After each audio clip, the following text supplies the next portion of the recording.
Olá, eu sou o professor Daniel, eu sou professor de noções de farmacologia e nesse vídeo nós iremos resumir a aula de número 8, onde nós falaremos sobre drogas antihipertensivas. Para isso, é importante compreender o que é hipertensão. A hipertensão, popularmente conhecida como pressão alta, ela é caracterizada por ser uma doença vascular e, portanto, afeta os vasos sanguíneos, especificamente as nossas artérias, gerando uma contração da artéria, fazendo com que o sangue que passa por essa artéria exerça uma pressão maior do que o normal nas suas paredes, aumentando, portanto, a sua pressão arterial. Para podermos tratar esse tipo de doença, é necessário fazermos uso dos antihipertensivos. E esses antihipertensivos, eles são dos mais variados e podem tratar diferentes estágios da pressão alta ou da hipertensão, como você queira chamar. Para isso, é importante que você entenda que nós temos basicamente 3 estágios da hipertensão. O estágio 1, que é considerado leve, o estágio 2, que é considerado moderado, e o estágio 3, que é considerado grave. E aí eu já coloco um ponto importante para você. Geralmente, o estágio 1, podemos tratar inicialmente a doença através da monoterapia, ou seja, utilizando apenas um medicamento para o tratamento da hipertensão, ok? Geralmente, no estágio 2 e 3, que é o moderado e grave, muitas das vezes há necessidade de tratarmos com 2 ou até mesmo mais medicamentos para a contenção da doença.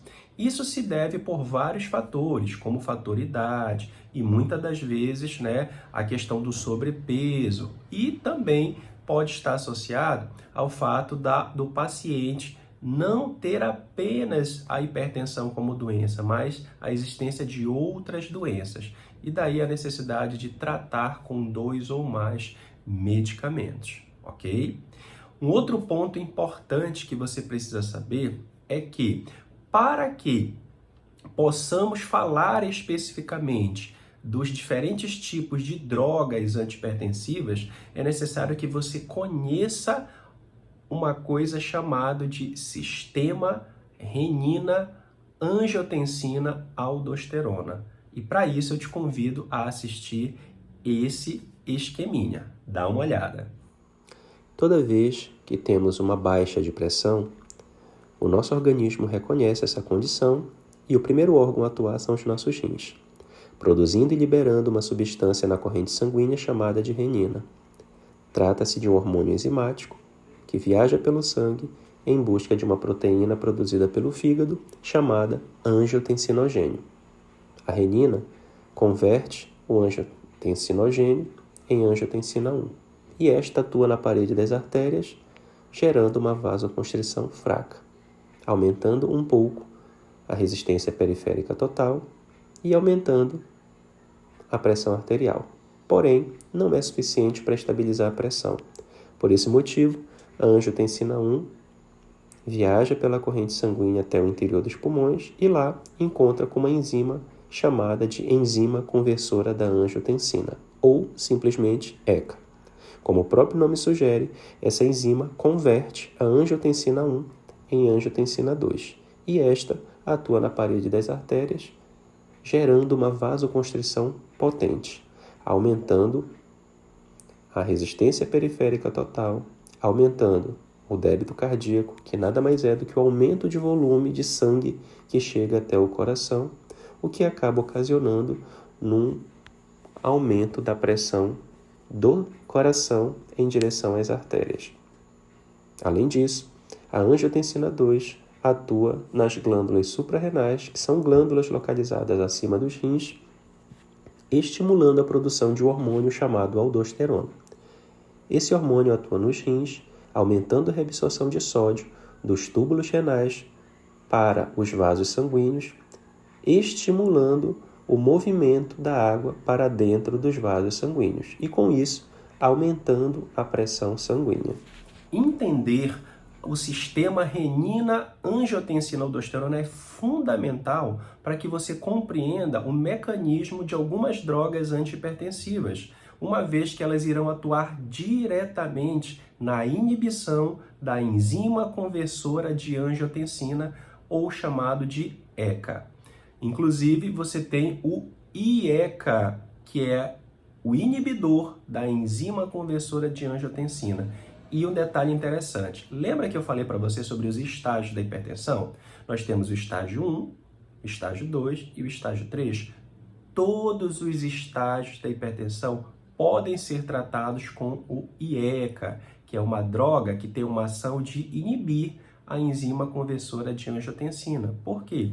Porque se você inibe essa enzima, automaticamente você impede que ela converta a angiotensina 1 em angiotensina 2. Isso não vai gerar uma vasoconstrição potente, consequentemente você não terá o aumento da pressão arterial, uma vez que o objetivo não é aumentar e sim diminuir. Então o IECA, ela é um poderoso, aliado como uma droga antihipertensiva de efeito fantástico para diminuir a nossa pressão arterial. Além disso, existem outras drogas que eu quero mencionar agora, que são os diuréticos.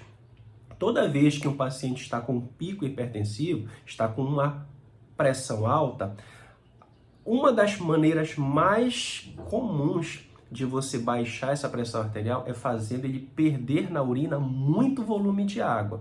Para isso, você utiliza os diuréticos. Os diuréticos eles vão atuar no nosso sistema urinário, para permitir a perda de bastante volume de água, para que você, com isso, diminua o volume sanguíneo e esse volume reduzido passe a exercer menor pressão na parede da artéria, fazendo com que a pressão arterial progressivamente possa baixar. E existem vários diuréticos. Você tem o diurético de alça, vocês têm os tiazídicos, que têm uma ação muito semelhante.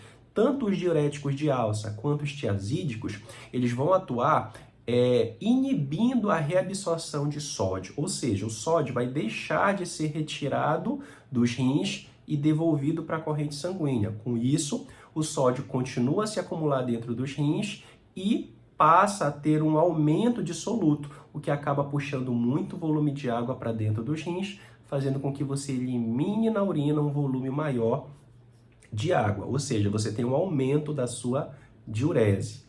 Falamos também sobre os inibidores da enzima conversora de angiotensina, que ajuda também na redução da nossa pressão arterial. Você também tem os diuréticos poupadores de potássio, que geralmente é utilizado para um perfil de paciente que precisa perder muita água para reduzir a sua pressão arterial, mas não pode perder concentrações de potássio, muitas das vezes porque o nível de potássio já está muito baixo no seu organismo. Então, nesse caso, você faz a utilização de diuréticos poupadores de potássio. Existem também diuréticos inibidores de canais de cálcio, ou seja, os canais de cálcio se fecham para impedir a entrada de cálcio na célula e com isso você não terá a contração das paredes da artéria, o que poderiam gerar o aumento da pressão arterial.